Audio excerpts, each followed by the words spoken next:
So the purpose of this seminar is to focus on math and plots that will be present in the ACVP phase 2 exam, especially for the clinical pathology part.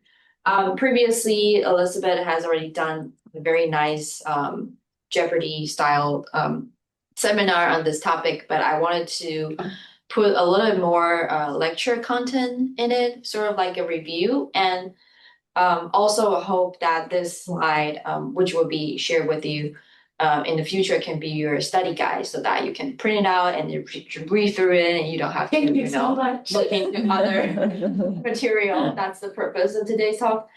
Okay, let me see. All right. So disclaimer, not associated with the examination committee and not a test item writer. This is just solely for the review from the recommended study material. It's not represented today because it's been recorded. So I want to be official. AI help write this because it's so like.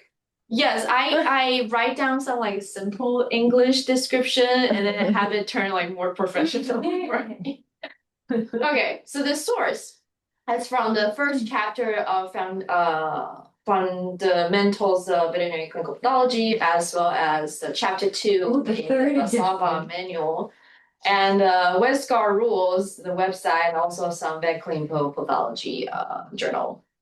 So start from the significant digits. It's kind of boring, but I thought it would just be the easy concept to like get over with. So if you have 124, how many significant digits would you have? Three. Yes. So 3. 3. Sorry. And out about 124.0? That's still That should be 3 still, right? That would be 4 actually, because that provides you additional information about how accurate your number is. So it can be 124.1, 124.2.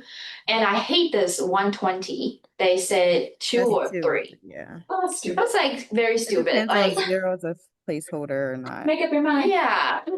So you don't have it, it's 12. So Yeah. I think significant. Yeah.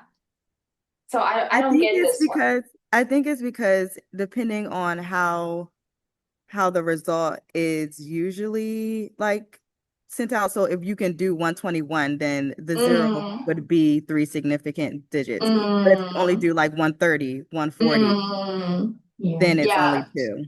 Yeah, that makes sense. But anyway, if this is something that's kind of a controversial, like people don't usually get this concept, I don't think it will show up in my opinion. And if it's 120.0, it's 4. How about 0.12? 3? Or is it just 2? 2, yeah. Then the right side of the dot, then. So then 2 for the next 2. one. And then the Or next just 1. Don't do this to me. 1. Just 1. So how about 2 for the next? Yeah. Okay. Yeah. And the other thing you need to pay attention to is when you do a calculation, you only keep the lowest number of significant figures. So if you bring a number that's 3 significant figures times 2, then you only have 2. Same thing if you bring something that has 3 times 1, you only have 1. All right, so that's it. And so for the next part, I'm going to talk about some like quality assurance stuff, but I wanted to put it, I should reframe it. I want to talk about some math related stuff, but I want to put it in a context of method validation / verification so that, because to me, when I was a resident studying for this, I feel like those information are like, here's one here, here's one there. They're not like interconnected. So I wanted to put it in the context of method validation. So validation is actually different from verification. I think most of the time that we're talking about validation is to, you have a new test and you want to see if this specific test is suitable for the intended use. And if you have a existing method, you just want to figure out whether it will work in your lab or not, that's more like a verification or a method transfer. And in order to do that, and you can also see that in some recent publications, these are the components that needs to be included in the method validation study. Today, we're not going to talk about all of them because I'm mainly focusing on the math part. of it. And so we will start with some short-term replication study and long-term replication study. So to talk about that, we have to talk about what is variation. Variation is like how the dispersion of the data, like how dispersed, how wide is spread from the mean. And usually you can look at standard deviation or coefficient of variation, which is CB. And the only difference is that CB is the standard deviation divided by mean times 100. So I think that's the first formula that you need to be familiar with. And there are different types of variation. We have analytical variation, and we also have biological variation, which I'll talk about it later. But so when we talk about analytical variation, it has two different concepts. One is precision, the other is accuracy. Precision, on the opposite side, is imprecision, which is represented by CV.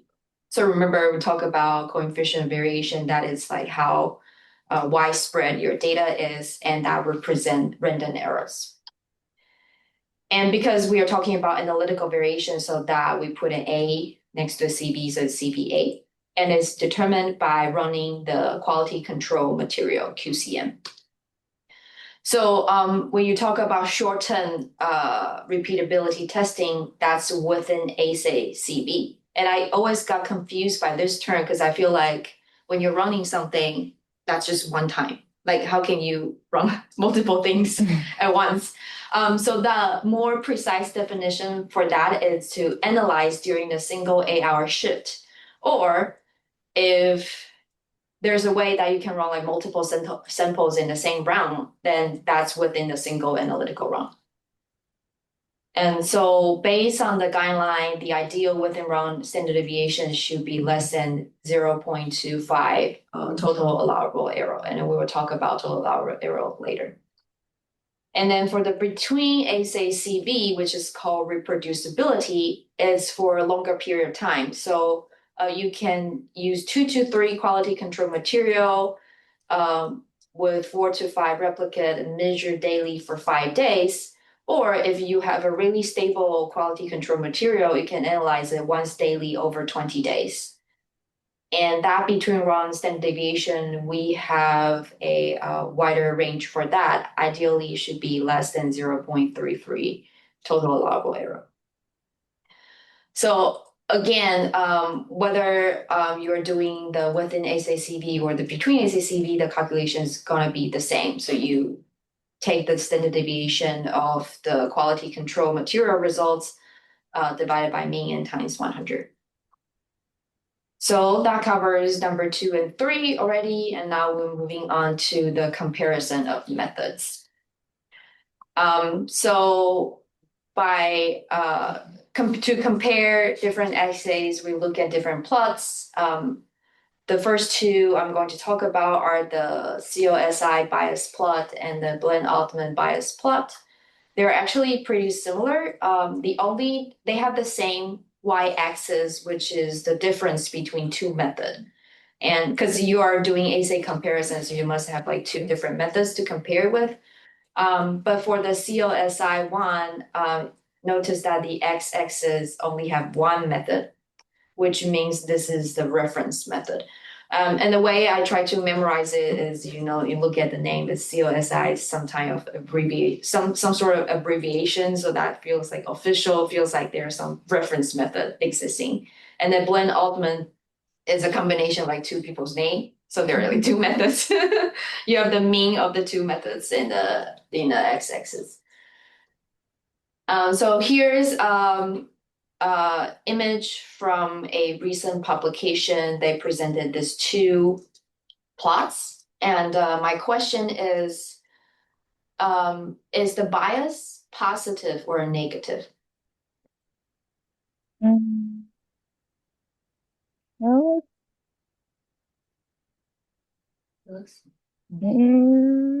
negative? Yeah, looks Isn't that right? negative. Because you can see most of the dots are below the 0 line. So in this one, the bias negative 2.47. So this type of plots is a way to help us assess whether we have constant bias, whether it's positive or negative, and whether we have proportional bias, whether it's positive or negative. So based on this one, what type of bias is present? I mean, the way the dots are, I don't know if we have a line of that fit, but looks like it's more proportional. Yeah, it looks like it can kind of fit a line that's like diagonal. Yes, so this is professional bias. And there is a recent publication from the awesome A. Russell Moore talking about the whole article is talking about blend Altman plot. So personally, I feel like there must be exam question coming from this article, just a feeling. So if we look at this figure from that article, my question is, are there positive constant bias, negative constant bias, or positive or negative proportional bias? So starting from the upper left corner, A, what type of? Positive constant, Yes. B, negative constant. Negative. yes. Yeah. C, And then we get positive proportional. yes. And then the opposite. Negative proportional. Yeah, very good. Awesome. So the other set of plots that we can use when comparing two different assays would be the Deming method and the Passing-Bablok method comparison. What are they? These two, by looking at them, they're almost identical. The only differences is the Deming method applied to the imprecision having normally distributed. So if it's normally distributed, we will use the Deming method. If not, we're using the Passing-Bablok method. So there are two things we look for to determine whether they are constant bias and whether they are proportional bias. So you can see that this two set of plots actually look at the same thing as the previous set, but we just look at them differently. So usually when you fit a line, you have like y equal to mx plus b. If they're proportional bias, means that the 95% confidence interval of the slope does not include 1. If you have constant bias, means the 95% constant confidence interval of the y-intercept does not include 0. So let's look at example. This is from a recent publication. They have this very nice Passing-Bablok method comparison. Also comes with a table, which is on the right-hand side, telling you that, hey, here's a slope. This is the 95 confidence interval. Here's the intercept. There's the 95 confidence interval. So what type of bias is present? So the y-intercept, it does include 0. Yeah. So then I have to look back at the rules, but it's that. It has to do with that. Yes. So the slope, thinking about comparing two different methods, because you have this one method here, the other method here. If they are identical, then what would be the slope you expect to see? 1. That would be 1, right? Yeah. So Doesn't include 1. yeah, it does not include 1, so it means they are different. 5. So there are bias present. But what type of bias if it's a difference in slope? Is it the positive constant? Or is it proportional? I have to look back at the rules. Yeah. So it would be the proportional bias Okay. that's present if the slope does not include 1. So now the range is lower than 1 because we have 0.5 to 0.74. So is that a positive or a negative bias? But it's still We have a slope that's like lower than 1. Negative? Yeah, so yeah, negative proportional bias. Okay. So And just looking at how the dots are, where the results are, they're lower than the line that you're expecting, right? So that can help you like not overthink it too much. Yeah. yes. Okay. Yeah, so that's all about comparison of methods. We introduced two different sets of plots, but they're basically telling the same story. And based on the plot itself, you can determine whether there are constant bias or there are proportional bias and whether they are positive or negative. So moving on to QC validation. Remember we talked about the analytical variation, the precision, which imprecision means there are random errors, and you can identify those errors based on the CV. And there are also accuracy, which on the opposite side, inaccuracy, or we call bias, indicating there are systemic errors. And this is how you calculate bias. So that's the second mathematical formula that you need to understand and hopefully memorize. So you take the mean of the target minus mean of your measurement divided by mean of the target and times 100. So going back to this plot that we have precision high and low, accuracy high and low. So you can see that if there's no bias, meaning you have high accuracy, then you expect to see your results like surrounding the true results. And depending on the precision, like how widespread your data is, if you have low CV, then this is what you expect to see. If the CV is high, you expect to see the results kind of like dispersing out on the target. And then we have the total allowable error, which is a combination of these two. So this is a evaluation of how large our analytical variation is. So have the total allowable error equals to bias plus 2 times CV. So that's the third mathematical formula. Okay, so let's look at a real example. Make sure we truly understand what's going on. Okay, so my question for this practice would be, does it fit the quality requirement, which is the total allowable error? So based on the guideline, the total allowable error for albumin is 15%. And we're now taking this albumin low quality control material. The target value is 23. And we're running this quality control material once daily for 5 days and got these numbers. So in order to solve this question, what are you going to calculate next? No, 5. What did you say, Taj? No, I was wondering, is it not the bias or no? Yeah, you have to get this total allowable error, which you have this formula here. So you need bias and CV. And then this is how you calculate CV. So what do you want next? What can I provide you? Yes. And what else? The mean. The mean, yes. So here you got the standard deviation 0.8, you got the mean, and then so that's everything you need already. So now you can calculate that. So this is how you calculate bias plus how you calculate the CV. And then here is the results, and you got 10.68%, which is less than 50%. So yay, we're good. All right. So the purpose of doing all these is to identify and minimize any analytical errors. And you can do that by doing internal quality control and external quality control. And for today, we will just be focusing on internal quality control. And by doing that is to run quality control material and see how that performs. And you plot the performance of the quality control material in the Levin-Jennings plot. So another plot for today.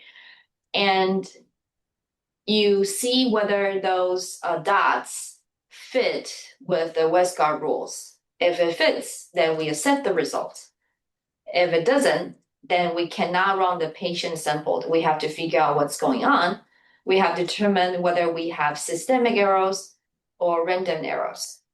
So again, it's the same thing. So remember previously when we look at the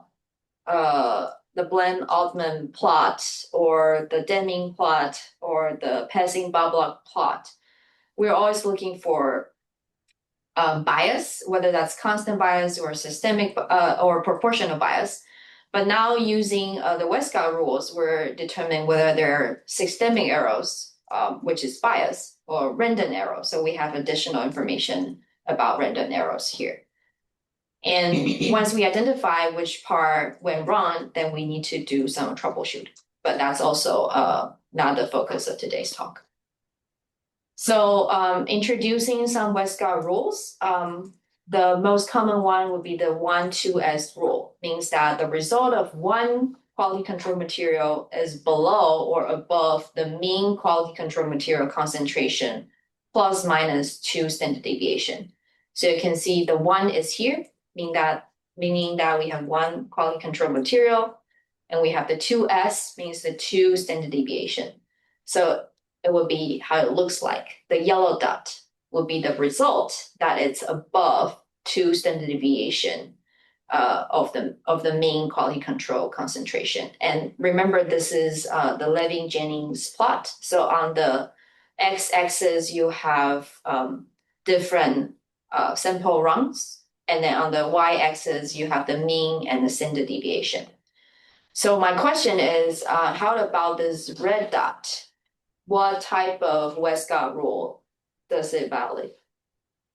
Well, I guess at least the first, like at least this one, right? Yeah, at least this one, and But I guess 1-3S. yes, 1-3S.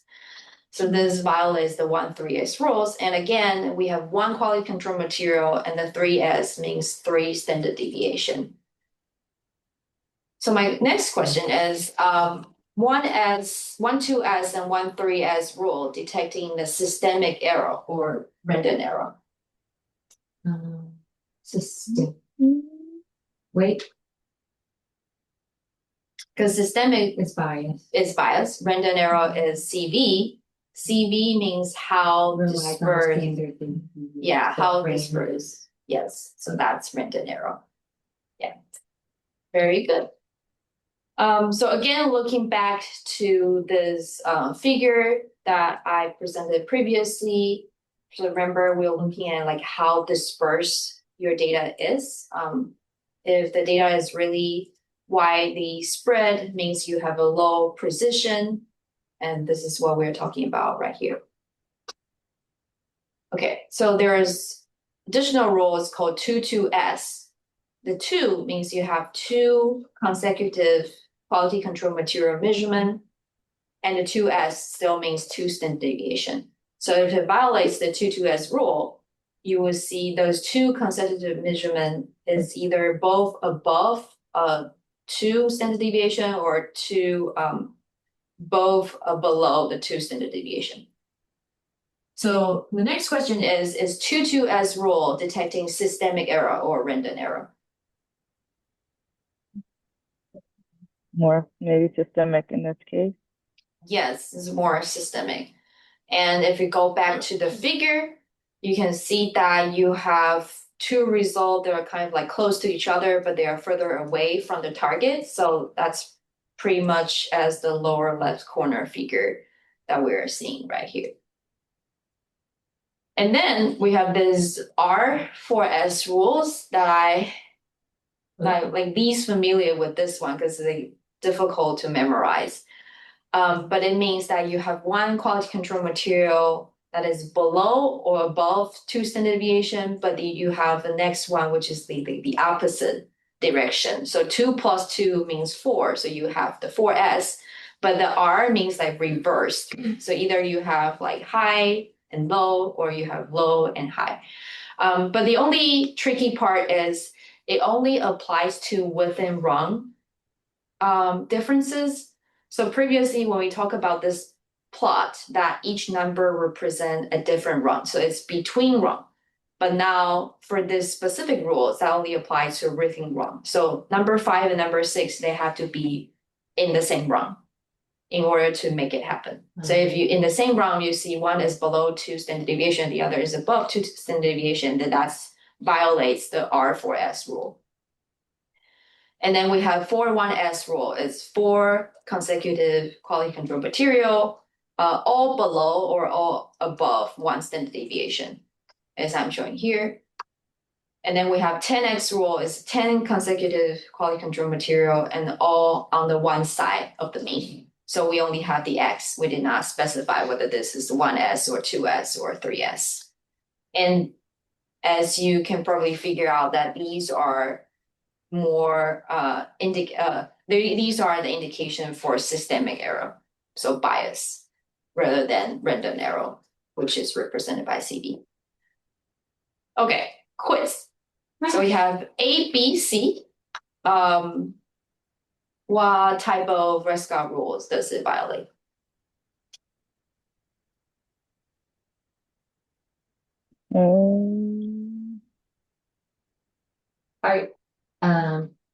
Are we looking at all of them or just? Yeah, A? They are all different. So Yes. starting from Okay. A. Okay. Well, A would be the 1, 2s. Yes. B. Is it just pointing to the 4? Yeah, it's on point to the 4. So 4 dots. Or like those 4 points? Yeah. Okay. Or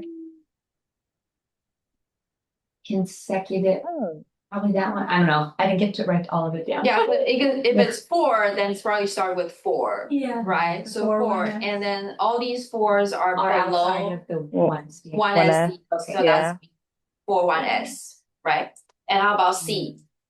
Is 1, 3s? Or... Very good. Oh. Now you got it. You just put those there. I'm like, did I just read that? You put the answers. Okay. Yeah. Now I just want to briefly mention biological variation. So previously we have been talking about analytical variation, which is represented by total allowable error, which equals to bias plus 2 times CB. And now when we talk about biological variation, there are 2 types of variation. One is intra-individual within the same subject variation, which is called CBI. And then we have the inter-individual between subject variation, which is called CBG. So G represented by group. And so think about this. The higher the CBG, and what would be the change of the population base reference interval? Would it be wider or narrower? Wider.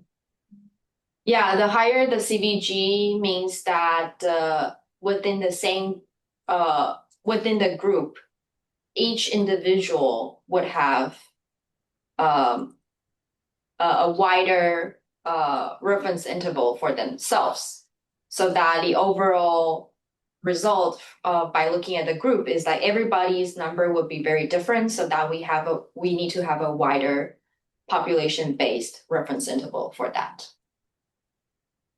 And then we have this index of individuality, which can be calculated by 2 different methods. So the first one that got mentioned in Stockton is the CBI divided by CBG, which would give you, if it's high, if you have a high index of individuality, for example, more than 1.4, actually means you have a low individuality, which I feel like is very counterintuitive. And then some papers, because they find this counterintuitive, they actually reverse and they say high. Oh, God. Anyway. Yes, and I will talk about that later. Yeah. So the first definition we're exposed to is if you have a high II, means you have a low individuality, means that individuals do not differ a lot from the group.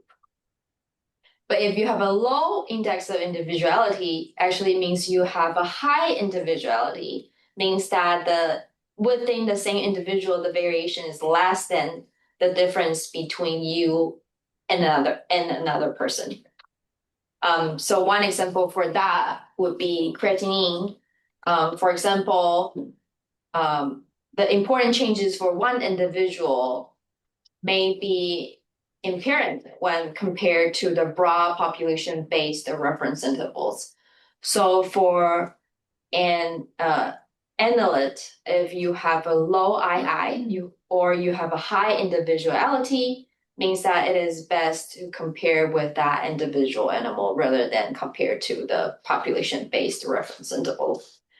And so because of that, we have this inverse index of individuality, which is the CB group divided by CB individual.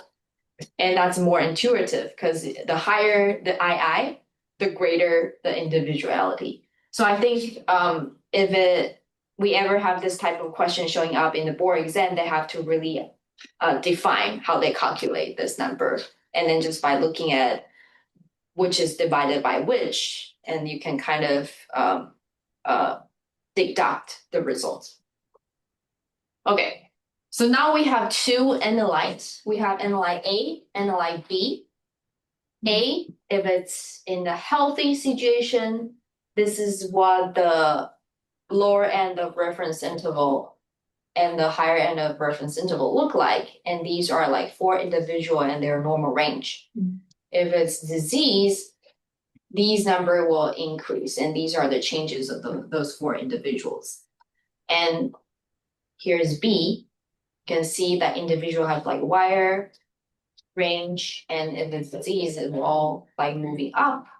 So I will ask, which analyte has high individuality? A or B? A? Yeah, A. I would say A. Yes, A is analyte with high individuality, and B is the one with a low Because individuality. like they're not overlapping, like, I don't know. That's Yeah, what I like- was thinking of. For then, because the range for analyte A is very different from individuals. You can see like for this dog, the range is this, for the other dog, the range is this. So that means that it has a higher individuality. And when disease, you're not comparing with the broad population-based reference interval. Because for example, for this dog, normally you have this range, and the disease, it increased. However, it is still within the population-based reference interval. So the population-based reference interval is not a good range for this analyte. All right, and next we're going to talk about TPTN, FPFN, sensitivity, specificity, all that stuff. So I tried to make it easy for everybody. Great. Okay, so true positive means that this test correctly identifies a disease animal as disease. True negative means that this test correctly identifies a healthy animal as healthy, which the negative comes from negative for disease. And false positive means that incorrectly, so hence the false, identify a healthy animal as disease. False negative incorrectly identify a disease animal as healthy, so negative for disease. Okay, so sensitivity is the frequency of a true positive result in disease animals. So let's look at how we're going to calculate sensitivity. Since I talk about true positive, so we definitely need to include true positive, right? So sensitivity equals to true positive divided by what? Divided by disease animals. So use the color-coded word going back to search for them. You have disease animal here, so you also include true positive. And then what else include disease animal? False negative. False negative disease animal, so you have that. So that's how you calculate sensitivity. And finding a test with high sensitivity is good for screening whether the disease is present or not. And then we have specificity, frequency of true negative results in healthy animals. Okay, so true negative, we find true negative here, we put it here in the formula, and then we're looking for healthy animals. So healthy animal also include true negative, healthy animal also include false positive. And then you want to have a the test with high specificity, so it's good for confirming the presence of disease. And then we have the positive predictive value, which is the probability of true positive in a positive result. So now we have true positive, look for true positive, which is here, and you put it here. And then remember, we're talking about positive results. So going back to the names, of course, true positive is a positive result.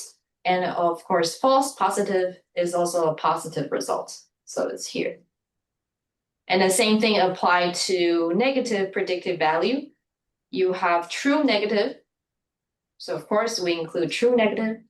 And then we have negative results. So look for true negative and false negative as well. And then very end, we have prevalence. That's the frequency of the disease in population. So disease, true positive will indicating these are disease animals, and false negative will also indicate these are disease animals. And then the population, so we just sum up everything all together. So let's work on this example. In this paper, they evaluate the usefulness of a point of care glucometer for identify septic peritonitis in dogs. They found this 20 milligram per deciliter cutoff between the whole blood can be a good indicator for septic peritonitis. So in this table, let's look at the structure. We have dogs with septic peritonitis, dogs without, and these dogs, some of them are test positive for this test, some of them are tested negative for the test, and we have the total number. Okay, so for sensitivity, and just provide you additional information, this is true positive, true negative. So nice. False negative. So for sensitivity, how we are going to calculate that? True positive. 7 divided by Mm-hmm. 7 plus Over 32. 10. So it'd be 17. true 17. Yeah, I guess it could be. positive divided by true positive plus false negative. And then we have this 70 that has already been calculated here. So that's 7 divided by 17, so 41%. How about specificity? True negative. Uh-huh. So 22 over true negative plus false positive over 22. Yeah, so the 22 over 22, so that'd be 100%. What about the positive predicted value? So 7 divided by 7. Yes. 100. Yeah, so it's 100. And the negative predicted value? 22 Divided by 32. over 32. Yeah, so that's 68%. How about the prevalence? Oh, True positive, false negative. So 7 17. out of, I Out guess, of- 39. Yeah, out of 39, so that's 43%. And if you pay attention to like how my rectangle is moving across these different items, this would be oh yeah, I will talk about that later. So I have to emphasize that sensitivity and specificity are text dependent. So that's specific for a test. If you're using the same test, theoretically, you should have the same sensitivity and specificity. However, the rest of the numbers are prevalence dependent. So whether you are in a pandemic area or you're in another area with rare disease occurrence, those numbers would change. So if you look at these two examples, in one country, the prevalence is like 10%. In another country, the prevalence is like 1%. And in total, you have 1,000 animals. And you can see that the number of like true positive, true negative, false positive, false negative, these numbers all changed because due to the different preference. But if you calculate the sensitivity, they're the same. The sensitivity is always 90%, specificity is always 95%. And if you look at the positive predicted value, in one case, that would be 67%, the other case would be 16%. So it changed a lot. In an area with a high prevalence, using the same test, you expect to see a higher positive predictive value. And the same thing for negative. In country A is 99%, in country B is even higher, 99.9%. Okay, so visual learner guide. Hmm. If you cannot memorize like how to calculate it, just remember to construct this table with the gold standard or the true results presented here and start from the disease animal, followed by the healthy animal, and arrange your test result with the positive on the top, negative on the bottom. So the first area would be how to calculate sensitivity. So you take the total, the true positive divided by the true positive plus the false negative. And then this is how you calculate specificity. So the false positive divided by this false positive plus the true negative. And then this is for the positive predictive value. This is for the negative predictive value. And this is for prevalence. So it's a guide for visual learner. In the exam, if you don't remember like how to calculate it, just organize the data in this way and you'll be able to figure it out. I always had to do that. I found that very helpful. Yeah, and remember sensitivity and specificity are not affected by prevalence. I remembered antimicrobial coverage or had pharmacology. I just remember like memorizing the people. Yes, yeah, just memorize the table. Okay, now just briefly talk about the receiver operating characteristics, the ROC curve, and the area under curve AUC. And this is for determining the cutoff value for a diagnostic test. So we have different cutoff value 1 to 6 here. And remember, there's always a diagonal line to indicate this is a useless test. So if you have a test performed along with this line, this is not helping. So which number represents the best cutoff value for a diagnostic test, for this diagnostic test? Yes, so you want to look for the dots that's closest to the upper left corner, which means that it will have the highest sensitivity as well as, not necessarily higher sensitivity, but a good combination of the best combination of a good sensitivity and a good specificity. Because you notice that on the x-axis, you actually have 1 minus specificity. So the more you're closer to the left-hand side, the higher the specificity is going to be.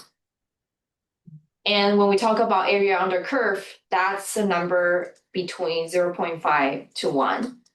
The low accuracy is defined as some tests having a number between 0.5 to 0.7. Moderate is 0.7 to 0.9, and high accuracy is anything above 0.9. So pop quiz. Yeah, that's the last part of the presentation. First question. How many significant figures are in the number 0.0040? 2? 2? Yeah. 2. Okay, so 2 questions for this plot. First question, what type of plot is this one? A, is it CLSI bias? CLS. Or B, blend Altman bias? Oh, is that mine? D. That one. It's just C or D? So which one? You said C or D? No, the answer. I said CLSI. D? Yeah, I don't think she heard you, Tosh. Yeah. Taj, what's your answer? B? C or B? I can't hear She you. said B. B. She said B. B is a boy. Okay, B is Boy, the boy. yeah. Yes. So the answer is B. So remember, if it's A, we have to have a gold standard method. So it's not going to be the mean of 2 methods on the x-axis, but it would be just one method. Okay, I thought it was one thing. I was Yeah, like, they're 2 things. Okay. Yeah. Okay, so the next question is, based on this plot, what type of bias or errors are present? So do we create the line of best fit? Like, we're not assuming that line. Yeah, kind of create it in your Okay. mind. So Proportional? Proportional Bias. is bias or imprecision. bias. Oh, bias. Bias, yes. Because remember, for the first 4 plots that we talk about, we only talk about bias. And for the last one, the Levin-Jennings plots, when we talk about different Westgard rules, then we look at bias and imprecision, which is CV at the same time. Yeah, if we put a like imaginary best fitting line, that would probably be this orange line on the screen. Next question. Which Westgard rule is primarily sensitive to random error? A. Yes, very good. So 1,3S or 1,2S are sensitive to random error. And another random question. Which is the recommended control rule for veterinary point of care testing? The giggle every time. Well, it'd be nice if it was A, but I kind of doubt that that's what it is. Yeah. I So the don't know. The answer is B. 1,3S. That's from this guideline that was published in 2013. One way to memorize it is like point of care, 3 words. So it's 1,3S. Choose the correct association of control number 10, which are the 2 dots in the red color. So which rule do they Or- violate? Or 2S, but what error? What did you say? What did you say? Oh, I was saying, I don't know. Now I feel like I might be wrong. So maybe Well, start but with which random control rule. S, 'cause it's- Random. Oh no, it's 4. It's 4S because it's 2. Is it S like on between one the side 2? and 2S on the Yeah, Or so between- it's R4S. Yes, it's R4S. So that leaves you But A what- or C. Yeah. A. So it's a random I'm error going or with systemic there. error. She's going with me. I said Okay, A. A. All right. Yes, random error. Because it's in like Systemic is if it's the like error, 2 and the 1. results are very like widely spread, dispersed. If it's systemic, is usually on the one side of the Mhm. plot. Okay, now we're done with all the Westgard rules. We Woo. learned everything. Yeah. Next question, which is the correct combination of laboratory concept and definition? Oh, that's right. Okay. Yes, I don't- yes. So for accuracy, it would be this agreement between the assay result and the true value. And the rest of them, they just don't match. All right, next. Still very confusing. So how likely is the patient truly has the disease if the test is positive?